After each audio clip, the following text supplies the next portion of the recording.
Hello everyone, it's so wonderful to have you here again. My name is Janet Suji from Wimbledon, Southwest London in the United Kingdom. Please view, like, share this video. I talk about so many different things in this channel: beauty, natural hair day, psychological stuff, bereavement, um, I don't have too much anxiety and depression, but even though I have a legal background, I've been reading up in psychology and I've been through bereavement. So if people want to talk, I also have joined an app called Afterglow. So people who talk about problems, if I've been through that, I can give advice. You don't have to be a therapist. I'm not a specialist. I only did legal stuff, but my passion is movies, short writing, storytelling, and reading, fitness, nutrition, and so on. I will talk about those and just basically life in general and basically eternal peace and happiness and so on and basic stuff. I don't know whether we're ever going to talk about Kevin Samuels and the things he talks about men and women and things like that. I do feel that it just depends on the individual you meet and how you treat each other. It really doesn't matter whether you're high value or low value and things like that. But without further ado, we're just gonna go right into it. Now I'm gonna talk about Doctor Strange and multiverse. There are not gonna be any spoilers. There will not be any spoilers at all. And if I have time, I may talk about Downton Abbey and Operation Movement. I'm gonna talk about Dumbledore's secrets and all that. Okay, so basically, Doctor Strange, and it's really strange when you see it. That obviously it's just exactly what it says, the madness of the multiverse. But the thing is that we thought that there was some secret demon doing all of this. Okay, so basically, Doctor Strange is being drawn into the multiverse. Now you all know because they're not going to be too much spoilers here. But if you're worried, you don't have to watch and all that. And we wonder why this is happening. Why is all of this happening right now? And we think that there's some hidden demon doing all of this. It turns out that Wanda as well is having dreams. Doctor Strange is having dreams. Everyone's having dreams, and Wanda wants her former life back. So there's a kid, like a teenager, who's got powers. She can jump from one universe to another. And Wanda wants her back. So Wanda's the one who's creating all this stuff to go and get her. So Doctor Strange has to try to save her. But there are other Doctor Strange in other um universe, and they're wondering whether both of them are just not too dangerous. Now some of the other Doctor Strange are saying, look, I'm gonna have to just take your power so that they don't use your power for evil. And it turns out that one day say, look, I don't want to be evil, I just want to go and see my children in another universe. But I say, what happens to the mother there as well? So all this stuff, there's a lot of CGI and there's a lot of stuff going on and so on. And I think Wanda basically has to see what she's doing. The problem with all of this, when it comes to witchcraft, sorcery, demons, and so on, Wanda's problem is not magical. It's not surgery. It's just basic counseling. She needs therapy. Majority of these people who have special powers, it really does this to them. Because I follow the Harry Potter series, and I even all that affected Harry Potter, and so on. I followed the Charmed series, the first Charmed, with the where Rosemary McGowan used to be in that series. Magic sometimes can fuck people's life up and things like that's the way it is. Sorry for my language. Sorry, I didn't mean to say that. Sugar people's language. I don't usually swear. And that is it. Her problem is actually human. It's not magical. But sometimes when you really want something, so at the end of the day, if those children see what she's doing, then Elizabeth Olsen actually shows the human and the emotional side of the film, and I think she actually stole the show. Doctor Strange, that's Cumberbatch's character, and all the rest of them. We're all about CGI. So and that's wonderful. I do love that. And I do love the MCU stuff. Okay? But it's Elizabeth Olsen that actually stole the show because she brought really serious emotion into the film. And that's just what it is going into the different universe to speak to other Doctor Strange and how to deal with this new power, this new era. I mean, it turned out that is the Scarlet Witch doing this, and that's the Elizabeth Olsen And that's the basically thing, is to just point into the human in her and let her see what she really is doing. But the thing is that with magic, and when you mess up with the magical world, and when you do certain things, okay, like there's a very good book and there's a very, very dark book that affects you, and he has to take it from the other Doctor Strange, and that, the book has an effect on you. So there are always consequences for our actions, even if we try to help people or not. Wonderful surprise seeing Charlize Theron towards the end credits. Okay, I'm not gonna go into details about it. You will see how that's gonna affect Cumberbatch's character, because there are consequences for what we do even after this. Okay, so if you want to know the rest, then you should watch it. It's fantastic CGI, but to me, Elizabeth Olsen brought the human emotional touch into it. She stole the show. It was nice seeing the people on the Illuminati stand or whatever it is. I think they'll be coming out again in other universes, I think, because I think most of them say, but that's a different universe and so on. So it's very nice going to all the different universes and all that, and him going to that wedding and having, because Sam Raimi directed it, having Bruce Campbell from The Evil Dead having a little cameo bit. So that's not bad, and I pretty much enjoyed. Now I told you I don't give detailed analysis. I just tell you whether I enjoy something or not. For example, I kind of enjoyed Morbius, but it wasn't as great as this. Spider-Man, I watched that a lot. And that's it. When I watch this stuff, I don't watch it just once because I have a membership card.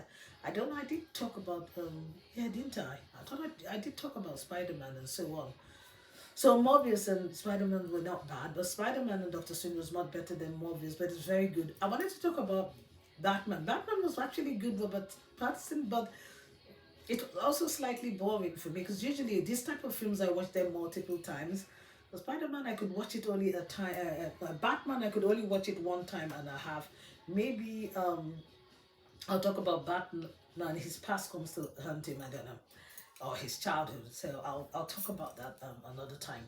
So basically, there are always consequences for action. So I personally liked it. I would definitely tell you I like Doctor Strange. So I'll tell you because I'm very passionate about cinema. Now I'm going to talk about the secrets of Dumbledore. Where do we start? You're going to have to watch probably this Harry Potter stuff and really listen properly. I've not really had the time to read the book. I've been trying to read Cursed Child, and I really wish that comes out. We're on the third Fantastic Beasts one. I watched the first and second one. Uh, yeah, exactly. It was very good. I love the CGI as well, but I like the human touch of Aurelius Credence and Dumbledore and all that. I would never have thought about it. By now, we now know he's Dumbledore's nephew. So it's Aberforth's son. We all know that already.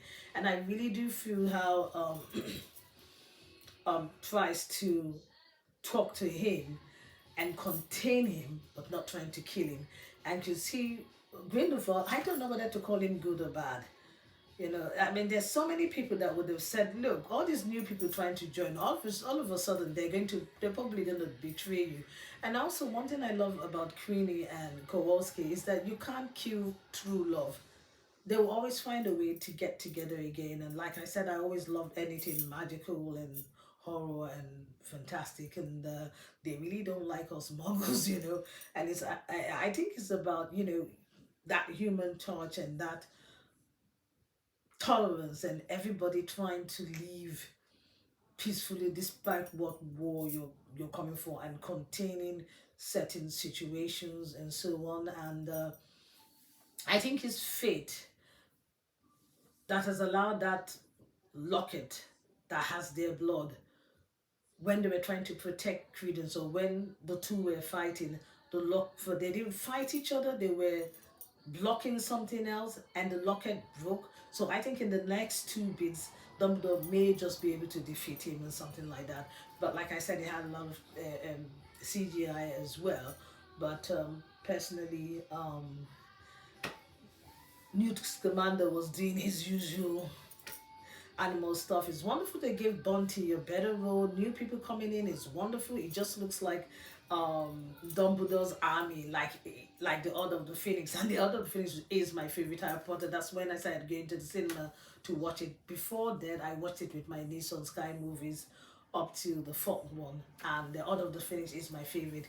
So he has this little Dumbledore's army, and they know that Grindelwald has got the gift of premonition. So what they do is counter side. They do so many things all at once, so it would look like this is what's gonna happen, but that happens. And if you haven't seen The Secrets of Dumbledore, go out and see it again. Dune #2 is coming out. They've done the premiere and can't wait to watch Dune. I mean, Chalamet is in there. It'll be nice to watch them again. Do go to the cinema as much as you can, because to tell you the truth, the cinema and the gym, even if you can't get to the gym, buy your weightlifting dumbbells and vipers and whatever. If you do your exercise, go for a walk, then go to the cinema.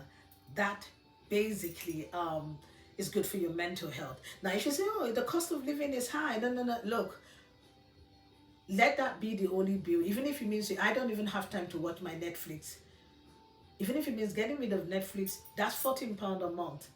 If you increase your hour or something like, you can go in your private time, and that's that. The only thing is, if you're doing kiddie stuff, then you can get something for them to watch at home, or you won't have to pay for yours.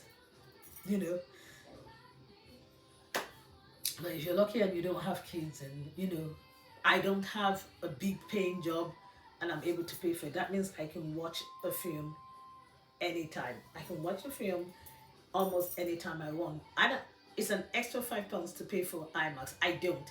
If IMAX is not that filled up, okay, if I'm watching a film next door to IMAX or a few distance, if I don't like the film, then I'll just walk into the IMAX stuff. Nobody's gonna know, no one's gonna follow me, because it's £5 more. But if it's half empty, why should I pay £half more? So you can do that because you've already gone through the barrier, and that's what you can't do. So I'm only going to talk about these two films today. I wish I could talk about Downton Abbey and Operation Mincemeat. I know it's all British and period or whatever. Operation Mincemeat is all about spying behind the World War stories and so on, but it's really good.